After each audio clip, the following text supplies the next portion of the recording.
Breaking news చూస్తున్నాం. శ్రీకాకుళంలో భర్తను చంపిన భార్య కేసులో ఒక బిగ్ ట్విస్ట్ బయటకు వచ్చింది. నిందితురాల్ని ఒక చిన్న క్లూ పట్టించింది. రాజు రోడ్డు ప్రమాదంలో చనిపోయాడని చిత్రీకరించే ప్రయత్నం చేసింది భార్య మౌనిక. బైక్ ఆధారంగా కేసును పోలీసులు ఛేదించారు. బైక్పై ప్రమాదం జరిగిన ఆనవాళ్లు లేకపోవడంతో ఆ దిశగా దర్యాప్తు చేశారు పోలీసులు. చివరికి భార్యే కిల్లర్గా పోలీసులు నిర్ధారించారు. భార్యతో పాటు ప్రియుడు మరొక వ్యక్తి అరెస్ట్ అయ్యారు. ప్రియుడి మోజులో మాంగళ్య బంధం అడ్డుగా ఉందన్న కారణంగా ఓ భార్య మర్డర్ స్కెచ్ వేసింది. ప్రియుడితో కలిసి భర్తను చంపేసి చేతులు దులిపేసుకుంది. కానీ చేసిన పాపం వెంటాడటంతో ప్రియుడితో పాటు కటకటాల పాలైంది. ఇప్పుడు ఈ షాకింగ్ ఘటన శ్రీకాకుళం జిల్లా పాతపట్నంలో జరిగింది. ఎంత దుర్మార్గంగా వ్యవహరించిందో చూడండి. ప్రియుడి మోజులో పడి ప్రియుడి కోసం సుఖానికి అలవాటు పడ్డ ఈ దుర్మార్గురాలు ఏం చేసింది? భర్తను చంపేసింది. ఈ వైవాహిక జీవితానికి పూర్తిగా చరమగీతం పాడింది. వివాహేతర బంధమే అది కావాలనుకుని ప్రియుడి మోజులో పడిపోయి ఇంత దుర్మార్గానికి తెగబడింది. శ్రీకాకుళం పాతపట్నంలోని మండిగొల్ల వీధికి చెందిన నల్లి రాజుకు 8 ఏళ్ల కిందట మౌనిక అనే యువతితో పెళ్ళయింది. వీళ్ళకి 2 అబ్బాయిల సంతానం. అయితే మౌనికకు స్థానికంగా ఉండే గుండు ఉదయ్ కుమార్తో ఇటీవల వివాహేతర బంధం ఏర్పడింది. అటు ఉదయ్ కుమార్ కూడా అప్పటికే పెళ్ళయింది. వీరి వ్యవహారం మౌనిక భర్త కూడా తెలిసింది. తీరు మార్చుకొని పద్ధతి మార్చుకో, ఎప్పటికైనా నువ్వు మంచిగా ఉండు, ఇంకా నీ మీద నాకు ప్రేమ ఉంది, నువ్వు నీ పద్ధతి మార్చుకో, ఇది కరెక్ట్ కాదు, ఇంట్లో పెద్దవాళ్ళకి తెలిస్తే నీ పరువు పోతుంది, నీ పరువు గంగలో కలిసిపోతుంది, నువ్వు ఒంటరిదాని అయిపోతావు అని చెప్పి అతను చాలా మంచిగానే గౌరవంగానే చెప్పాడు, తన బతుకు బుగ్గి కాకూడదనే ఉద్దేశంతో. కానీ మౌనికలో మార్పు రాలా. ప్రియుడితో కలిసి భర్త అడ్డు తొలగించుకోవాలని ప్లాన్ చేసింది. నన్నే అంటావా? నా మీదే నువ్వు ఇప్పుడు ఎదురు తిరిగి మాట్లాడతావా?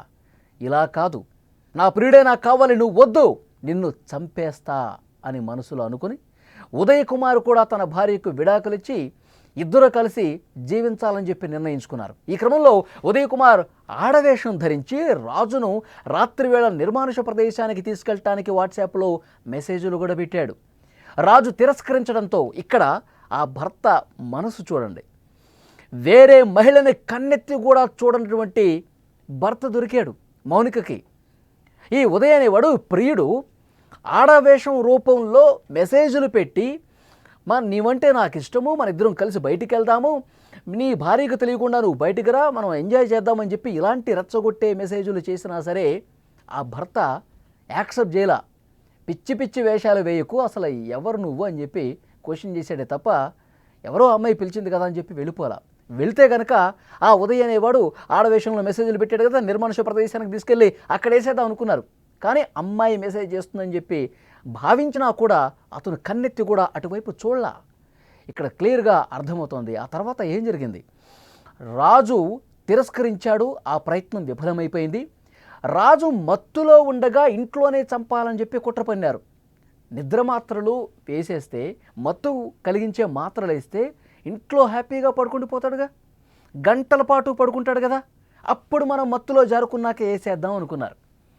ఇంట్లోనే 2 రోజుల పాటు మౌనిక భర్త రాజుకు ఆహారంలో నిద్ర మాత్రలు కలిపేసింది. ఆగస్టు 5వ తారీఖున అర్ధరాత్రి రాజు నిద్రపోయిన తర్వాత ఉదయ్తో పాటు మల్లికార్జున్ అనే మరో వ్యక్తికి ఫోన్ చేసి పిలిపించింది. నా భర్త ఇంట్లో పడుకున్నాడు, నా భర్త నిద్ర మాత్రలు కల్పించాను కదా, ఇక నిద్రలో పూర్తిగా జారుకున్నాడు, మీరు రండి అని పిలిపించింది. నిద్రలో ఉన్న రాజు కాళ్లను మౌనిక మల్లికార్జున్ కదలకుండా గట్టిగా పట్టుకోగా ఉదయ్ ప్రియుడు ఏం చేశాడు? ముఖం మీద దిండితో అదిమి గట్టిగా ఊపిరాడకుండా చేసి చంపేశారు. ఆ తర్వాత రాజు బైకును స్థానిక ఎస్సీ కాలనీలో ఉంచారు. ఉదయ్ మల్లికార్జున్లు మరో బైక్ మీద రాజు మృతదేహాన్ని తీసుకొచ్చి రాజు బైక్ ఉంచిన ప్రాంతంలో పడేసి వెళ్ళిపోయారు. ఏంటి వీళ్ళ ప్లాను అంటే, హత్య వీళ్ళ మీదకి రాకుండా ఉండటం కోసం ఏదో రోడ్డు ప్రమాదంలో పడిపోయి చనిపోయాళ్లే, వస్తూ ఏదో తగిలేసి, ఏదో వాహనం గుద్దేసి యాక్సిడెంట్ అయ్యింది చనిపోయాడని చెప్పి భ్రమ కల్పించడం కోసం భర్తని చంపేసి, ప్రియుడు ఇంకొక ఫ్రెండ్ సాయం తీసుకొని భర్తను చంపేసి ఏం చేసింది? యాక్సిడెంట్గా చిత్రీకరించే ప్రయత్నం చేసింది. రోడ్డు మీద బైక్ పడేస్తే, బైక్ పక్కన ఇతన్ని మృతదేహం పడేస్తే ఏదో గుద్దుకొని యాక్సిడెంట్ అయ్యి చనిపోయాళ్లే, రేపొద్దున పోలీసులు ఇన్వెస్టిగేట్ చేసినా మన మీదకి రాదులే అని భావించారు. మౌనిక కుటుంబ సభ్యులకు ఫోన్ చేసింది. భర్తని రోడ్డు మీద ఆ బైక్ని భర్తని రోడ్డు మీద పడేసి వెంటనే ఫోన్ చేయడం స్టార్ట్ చేసింది. మామయ్య గారు, నా భర్త ఏమన్నా వచ్చాడా? అత్తమ్మ గారు, మీ అబ్బాయి ఇటేమన్నా వచ్చాడా మీ ఇంటి వైపు? రాలేదు, అసలు ఎటుపోయాడో తెలియట్లేదు, ఫోన్ స్విచ్ ఆఫ్ వస్తుంది, ఏమవుతుందని చెప్పి నాటకాలు ఆడింది, నంగనాచిగా యాక్టింగ్ చేసింది. ఈ మధ్యకాలంలో మనం చూస్తూనే ఉన్నాం, భర్తలను చంపిన ప్రతి భార్య కూడా మహానటిలాగా యాక్టింగ్లు చేసేస్తూ ఉన్నారు. అసలు ఏమైందో తెలియదు, ఎటుపోయాడో తెలియదు, అసలు ఏం జరుగుతుందో నాకు అర్థం కావట్లేదు, మీరు రండి రండి అని చెప్పి ఏడుస్తూ నాటకాలు ఆడుతూ మహానటిని మించిపోయే విధంగా యాక్టింగ్లో బిల్డప్లు చేసేస్తున్న పరిస్థితి ఉంది. ఈ కేసులన్నీ దేశవ్యాప్తంగా జరుగుతున్నాయి కదా. ఆగస్టు 7న ఉదయం స్థానికులు మృతదేహాన్ని గుర్తించి పోలీసులకు ఇన్ఫర్మేషన్ ఇచ్చారు. మౌనిక ఫిర్యాదు మేరకు పోలీసులు కేసు పెట్టారు. సీసీ కెమెరాలు పరిశీలించగా మొత్తం గుట్టు రట్టయిపోయింది. సీసీ కెమెరాలు పరిశీలిస్తే వీళ్ళు బైక్ పెట్టడం, వెనకాల మృతదేహాన్ని తీసుకొచ్చి అక్కడ పడేయటం, ఏదో బైక్తో తొక్కించి కింద పడేసి ఏదో యాక్సిడెంట్ అయ్యే విధంగా అక్కడ బిల్డప్లు చేయటం, ఇవన్నీ కూడా సీసీ కెమెరాలో రికార్డ్ అయ్యాయి. ఉదయ్ కుమార్, మల్లికార్జున్తో పాటు మౌనికను కూడా అరెస్టు చేశారు. తమదైన స్టైల్లో ప్రశ్నిస్తే మొత్తం కూడా బయటకు వచ్చింది. మొత్తం ఒప్పేసుకుంది. ఇక మౌనిక, నాకు ఉదయ్ అంటే ఇష్టం, ఉదయ్ నాకు కావాలి, నా భర్త చాలాసార్లు నన్ను క్వశ్చన్ చేశాడు, మా మధ్య గొడవలు జరిగినాయి, లేపేద్దాం అనుకున్నాం, లేపేశాం, మొత్తం ఒప్పేసుకుంది. ఎంత దుర్మార్గం అండి, ఎంత దారుణం అండి. ఇలాంటి భయంకరమైనటువంటి ఘటనలు జరుగుతున్నాయి.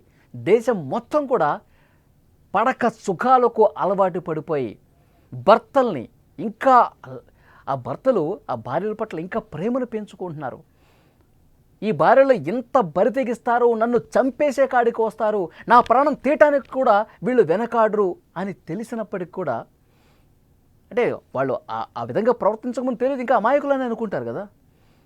నా భార్య అమాయకురాలు అనుకుంటారు కొంతమంది, ఇంకొంతమంది ఏమనుకుంటారు, సరే వాళ్ళ ఏదో వివాహిత బంధం ఏర్పడింది, ఇకనైనా మారుతుంది, ఇకనైనా తన బుద్ధి మారుతుంది, పిల్లలను చూసైనా మార్పు వస్తుంది అని చెప్పి భర్తలు భావిస్తారు. కానీ ఇలాంటి భార్యలు మార్పు కాదు కదా.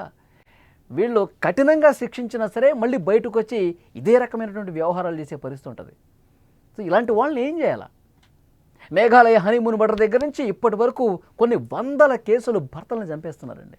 లిటరల్గా చెప్పాలంటే పెళ్ళి కాని బ్యాచులర్స్ ఉంటారుగా, వాళ్ళు భయపడి తెచ్చిపోతూ ఉన్నారు.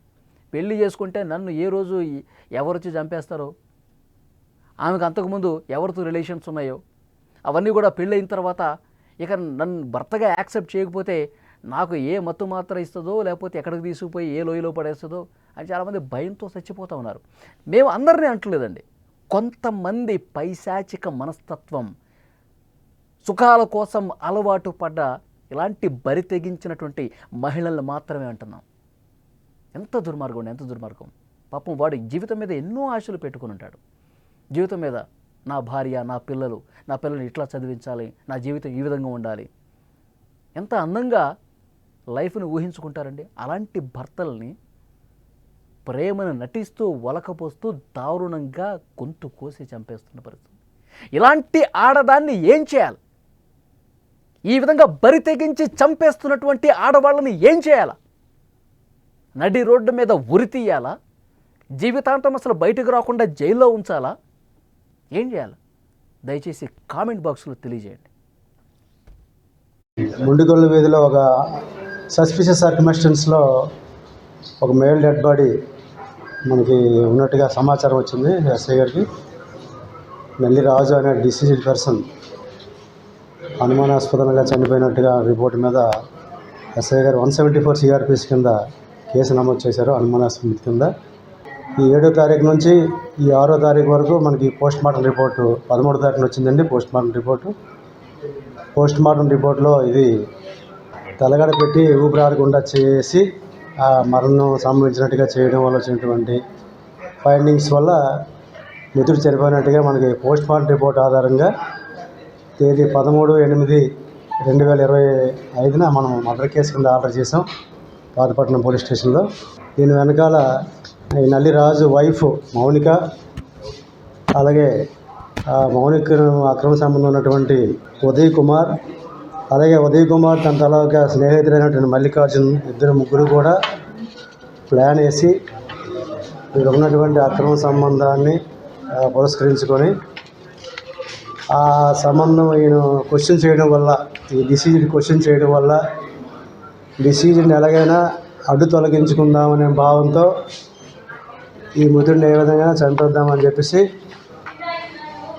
చంపేసిన తర్వాత అది ఆత్మహత్యగా చిత్రీకరిద్దాం లేదా యాక్సిడెంట్గా చిత్రీకరిద్దాం, వేరే విధంగా చిత్రీకరిద్దాం అనే భావంతో చేసినటువంటిది ఇది. పోలీస్ దర్యాప్తులో వీళ్ళందరి ముగ్గురు ఇన్వాల్వ్మెంట్ కూడా మేము ఎస్టాబ్లిష్ చేసాం. వీళ్ళు నిన్నను సాయంత్రం అరెస్ట్ చేయడం జరిగింది. ఈరోజు కోర్టులో ప్రొడ్యూస్ చేస్తాం.